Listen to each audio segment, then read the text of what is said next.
நிமிஷம். முதல்ல உங்களுக்கு ஹேர் ஃபால் ஆக ஸ்டார்ட் ஆன உடனே நீங்க என்ன பண்ணுவீங்க தெரியுமா? நான் சொல்லட்டுமா? ஃபர்ஸ்ட் என்ன பண்ணுவீங்க? கண்ணாடி முன்னாடி போய் நின்னு பாப்பீங்க. முன்னாடி இருந்ததோட இப்ப முடி கம்மியா இருக்கே அப்படின்ற மாதிரி உங்களுக்கு தோணும். உடனே என்ன பண்ணுவீங்க? ஹேரை வந்து பிரிச்சு பாப்பீங்க. இந்த சைட்ல பாப்பீங்க, இந்த சைட்ல பாப்பீங்க, டாப்ல பாப்பீங்க. இப்படியே முடி எடுத்து எடுத்து பார்க்கறதுலயே உங்க கையில ஒரு ஹேர் வந்துடும்.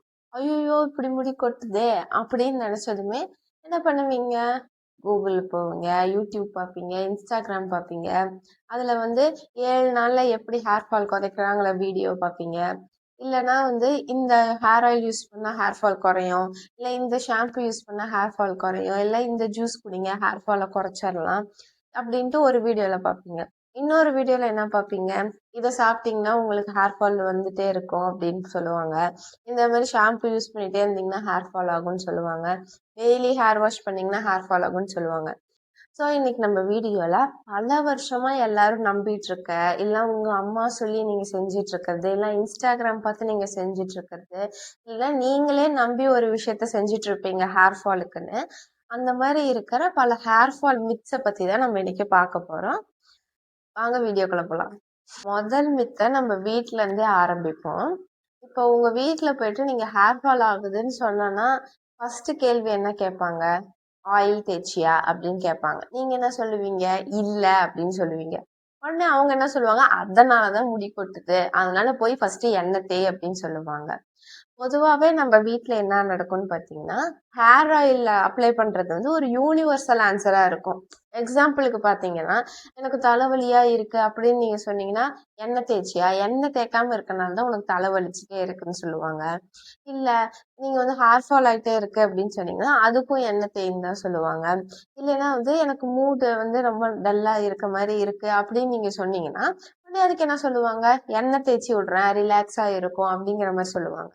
பொதுவாவே நம்ம வீட்ல ஹேர் ஆயில் அப்ளை பண்றது ஒரு யூனிவர்சல் ஆன்சரா இருக்கும். உடனே ஒரு ஃபுல் கான்ஃபிடென்ஸோட நீங்க என்ன பண்ணுவீங்க? ஹேர் ஆயில் அப்ளை பண்ணலாம் அப்படின்னு சொல்லிட்டு நிறைய ஹேர் ஆயில் எடுத்து ஹேர் ஃபுல்லா அப்ளை பண்ணிடுவீங்க. எப்படி இருக்குன்னு பாத்தீங்கன்னா, உங்க ஹேருக்கு ஹேர் ஆயில் அப்ளை பண்ணிருக்கீங்களா, இல்ல ஹேர் ஆயிலுக்குள்ள நீங்க உங்க ஹேர் இருக்கா அப்படிங்கிற அளவுக்கு நீங்க ஹேர் ஆயில் அப்ளை பண்ணிடுவீங்க.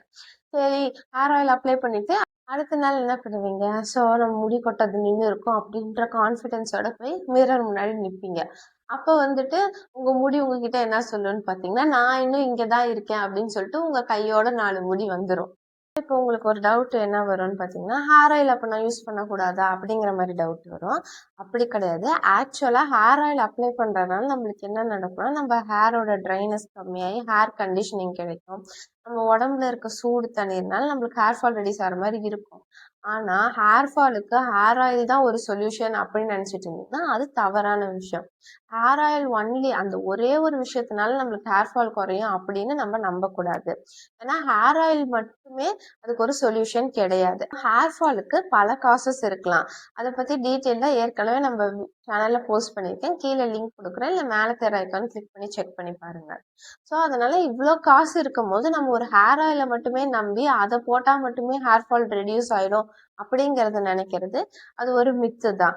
ஆக்சுவல் ஃபேக்ட் என்னன்னா, நம்மளுக்கு ட்ரைனஸ் கம்மியாகி ஹேர் கண்டிஷனிங் ஆகும்.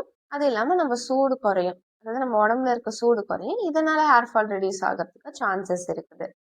இப்போ அடுத்த மித் என்னன்னு பாத்தீங்கன்னா, ஷாம்பு. இது ஒரு பெரிய வில்லன். ஏன் அப்படின்னு சொன்னீங்கன்னா, இப்ப நீங்க என்கிட்ட வந்து கேக்குறீங்கன்னு வச்சுக்கலாம், டாக்டர் நான் ஷாம்பு யூஸ் பண்ணிட்டே இருக்கேன், அதனால எனக்கு ஹேர் ஃபால் ஆயிட்டே இருக்கு அப்படின்னு நீங்க வந்து என்கிட்ட ஒரு கேள்வி கேட்குறீங்க. சரி, இப்ப நான் உங்ககிட்ட ஒரு கேள்வி கேட்கறேன். இந்த ஹேர் ஃபால் ஆகுது, இந்த ஹேர் வந்து எங்க இருந்துச்சு அப்படின்னு நான் கேட்கறேன். அதுக்கு நீங்க என்ன சொல்லுவீங்க? தலையில தானே இருந்துச்சு அப்படின்னு நீங்க சொல்லுவீங்க. இப்ப வாஷ் பண்ணும் போது நம்மளுக்கு ஹேர் ஃபால் ஆகி நம்ம கையில வர முடி ஏற்கனவே, அதாவது ஆல்ரெடி நம்ம தலையில ஷெட்டா இருக்க ஹேர் தான் நம்ம வாஷ் பண்ணும்போது நம்ம கையில வருது. அப்படின்னா ஏற்கனவே அந்த முடி கொட்டி இருக்கிறது தான் நம்ம வாஷ் பண்ணும் போது வருது. ஆனா இது தெரியாம நீங்க என்ன பண்ணுவீங்க? ஷாம்பு பாட்டில பார்த்துட்டு உன்னாலதான் எனக்கு முடி கொட்டுது அப்படின்ற மாதிரி ஷாம்பு மேல பிளேம் பண்ணுவீங்க. அந்த ஹேர் ஃபாலுக்கு வேற ஒரு காரணத்தினால இருந்திருக்கலாம். ஸோ அப்ப ஷாம்பு வந்து எனக்கு எந்த ஷாம்புனாலும் செட் ஆகுமா? அப்ப ஹேர் ஃபால் ஆனா அது கணக்கு கிடையாதா அப்படிங்கிற மாதிரி நீங்க கேட்பீங்க.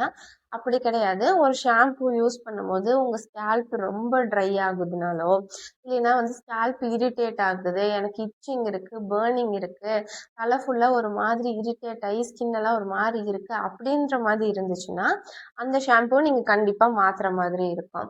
ஆனா நான் வந்து ஆன்லைன்ல பார்த்தேன், இந்த ஷாம்பு யூஸ் பண்ணி நெறைய பேருக்கு முடி வளர்ந்துருக்கு. இந்த சிம்டம்ஸ்லாம் இருந்தா என்ன, எனக்கு ஹேர் குரோத் ஆனா போதும் அப்படிங்கிற மாதிரி நீங்க நினைப்பீங்க. ஆனா அதுதான் பெரிய தவறு. ஏன்னு பார்த்தீங்கன்னா, ஒவ்வொருத்தவங்களுக்கும் ஒவ்வொரு ஸ்கேல்ப் இருக்கும். உங்களுக்கு இருக்க ஸ்கேல்ப் உங்களுக்கு இருக்கிறது. இதே வேறவங்களுக்கு இருக்க ஸ்கேல்ப் வேற ஸ்கேல்ப். அதனால அவங்களுக்கு ஒத்துப்போன ஒரு ஷாம்பு உங்களுக்கும் ஒத்து போகும் அப்படிங்கிறது கிடையாது. இதுல என்ன ஒரு விஷயம்னு பார்த்தீங்கன்னா, ஷாம்புக்கு ஒரே ஒரு ரூல்ஸ் கிடையாது. அவங்கவங்க ஸ்கேல்ப்புக்கு ஏத்த மாரி அவங்கவங்க ஒரு ஷாம்பு சூஸ் பண்ணிக்கிறது தான் எப்பயுமே பெட்டரான ஆப்ஷன். அடுத்து எல்லாத்துக்கும் ஃபேவரட்டான ஒரு மிக்ஸ் பத்தி தான் பார்க்க போறோம். என்னன்னு பார்த்தீங்கன்னா, ஹேர் கட் பண்றது. ஹேர் கட் பண்ணா முடி அடர்த்தியா வளரும் அப்படிங்கிறத பத்தி தான் பார்க்க போறோம். நம்ம வீட்ல எல்லாரும் என்ன சொல்லுவாங்க, ஹேர் கட் பண்ணு அப்பதான் முடி வந்து நல்லா அடர்த்தியா, திக்கா, ஸ்ட்ராங்கா வளரும் அப்படின்னு சொல்லுவாங்க. உடனே நீங்களும் என்ன பண்ணுவீங்க, போய் சலூன்ல போய் ஹேர் கட் பண்ணிடுவீங்க. ஃபர்ஸ்ட் நாள் வந்து மிரர்ல போய் நின்று பார்க்கும்போது, ஐயோ நம்ம முடி வந்து இவ்வளோ பவுன்சியா நல்லா இருக்கு அப்படிங்கிற மாதிரி உங்களுக்கு தெரியும். இது எதனால அப்படின்னு பாத்தீங்கன்னா, நீங்க சலூன்ல போய் ஹேர் கட் பண்ணும்போது அவங்க பண்ற அந்த ட்ரீட்மெண்ட்னால உங்களுக்கு அப்படி பவுன்சியா திக்கா இருக்க மாதிரி உங்களுக்கு தெரியும். உடனே என்ன நினைச்சுக்குவீங்க, ஓ ஹேர் கட் பண்ணா நம்ம முடி வந்து நல்லா வால்யூமா தெரியும் அப்படின்னு நினைச்சிட்டு ஹேர் கட் பண்றதே ரெகுலரா பண்ணிக்க ஆரம்பிச்சிருவீங்க. ஆனா இந்த ஹேர் கட் இப்படியே பண்ணிட்டு இருக்கனால நம்மளுக்கு ஹேர் growth கிடைக்கவே கிடைக்காது. ஏன் ஹேர் growth கிடைக்காது அப்படின்னு பாத்தீங்கன்னா, நம்ம முடி வந்து வளர்ற இடம் வந்து ஸ்கேல்ப். நம்ம முடி கட் பண்ற இடம் எங்க, நம்ம ஹேரோட எண்ட்ஸ். இப்ப ஹேரோட எண்ட்ல கட் பண்றதுனால நம்ம ஸ்கேல்ப்ல எப்படி முடி வளரும்னு நினைக்கிறாங்க. எப்படி நீங்க நினைக்கிறீங்கன்னு நான் சொல்லட்டுமா? நீங்க என்ன நினைக்கிறீங்க, உடனே நம்ம முடி கட் பண்ணிட்டோம் அப்படின்னு வந்து நம்ம ஸ்கேல்ப்ல இருக்க ஹேர் ஃபாலிகல்ஸ் வந்து ஐயோ அவ முடி கட் பண்ணிட்டா, உடனே நம்ம ப்ரொடக்ஷனை 2 மடங்கு அதிகம் பண்ணுங்க அப்படின்னு நினைச்சு ஹேர் ஃபால் நடக்கும் நீங்க நம்புறீங்க. ஆனா அது அப்படி கிடையாது. ஸ்கேல்ப்ல எப்பயும் போல ஹேர் growth சைக்கிள் நடக்கிறதுக்கு ஏத்த மாதிரி தான் நம்ம ஸ்கேல்ப்ல ஹேர் growth நடக்கும். அது இல்லாம நீங்க ஹேர் கட் பண்ணிட்டீங்க அப்படிங்கறதுனால நம்மளுக்கு அதிகப்படியான ஹேர் growth ஆகும், வால்யூம் அதிகமாகும் அப்படின்னு நினைக்கிறது ஒரு பெரிய மித்து. அடுத்த மித்து ரொம்ப எமோஷனலான ஒரு மித்து. என்னன்னு பாத்தீங்கன்னா, உங்க அப்பாக்கு ஹேர் ஃபால் ஆகுதோ, இல்ல உங்க தாத்தாக்கு ஹேர் ஃபால் ஆயிட்டு, அதாவது வழுக்க மாதிரி இருக்கு அப்படின்னு தெரிஞ்சு வச்சு, உங்களுக்கு இப்ப ஹேர் ஃபால் ஆக ஸ்டார்ட் ஆகுது அப்படின்னு தெரிஞ்ச உடனே உங்க ஃபேமிலில இருக்கவங்க என்ன சொல்லுவாங்க, உங்க அப்பா மாதிரிதான் உனக்கும், உனக்கும் வந்து வழுக்க விழுந்துரும் அப்படின்னு சொல்லிடுவாங்க. உடனே உங்க ஃபுல் கான்பிடன்ஸுமே உடஞ்சு போயிடும். அவ்வளவுதான் நம்ம முடி போயிடுச்சு, நம்மளுக்கும் சொட்டை விழ மாற போகுது அப்படின்ற மாதிரி நீங்க நினைச்சிருவீங்க. ஆனா அப்படி கிடையாது. ஹேர் ஃபாலுக்கு பல காரணங்கள் இருக்கு. இந்த ஒரே காரணத்தை, அதாவது ஜெனட்டிக்ஸ்ங்கிறனால ஒரே காரணத்தினால தான் நம்மளுக்கு ஹேர் ஃபால் ஆகுது அப்படிங்கிறது நம்ம நம்புறது தப்பான விஷயம். நம்மளுக்கு ஹேர் ஃபாலுக்கு பல காரணங்கள் இருக்கு. அதுல என்ன காசுனால ஹேர் ஃபால் ஆகுது அப்படிங்கிறத நம்ம ஃபர்ஸ்ட் ஐடென்டிஃபை பண்ணணும். இல்லை ஜெனட்டிக் தான், அந்த மாதிரி அப்பாவுக்கு இந்த மாதிரி தான் எனக்கும் ஹேர் ஃபால் ஆக ஸ்டார்ட் ஆகுது அப்படிங்கிற மாதிரி உங்களுக்கு தெரிஞ்சா ஏர்லியாவே போய் ஒரு கரெக்டான ட்ரீட்மெண்ட் நீங்க சூஸ் பண்ணும்போது இருக்க ஹேரை உங்களால கண்டிப்பா வந்துட்டு காப்பாத்திக்க முடியும். உங்க ஹேர் ஃபாலையும் உங்களால ரெடியூஸ் பண்ணிக்க முடியும்.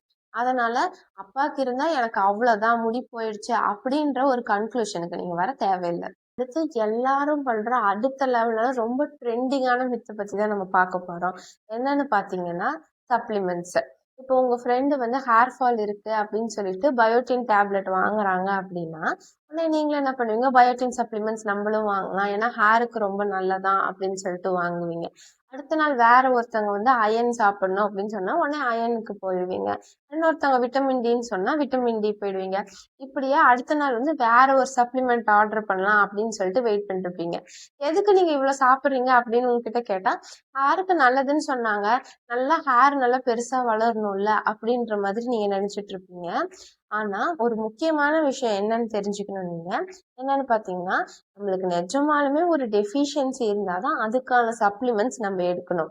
நம்மளுக்கு ஹேர் ஃபாலுக்கு வேற ஒரு காரணம் இருக்கு, அந்த காரணத்தை சரி பண்ணாம இது வேற ஒரு சப்ளிமெண்ட்ஸ் எடுக்கிறதுனால நம்மளுக்கு ஹேர் ஃபால் ரெடியூஸ் ஆயிரும் அப்படின்னு நம்ம நம்புறது ஒரு பெரிய மித்து.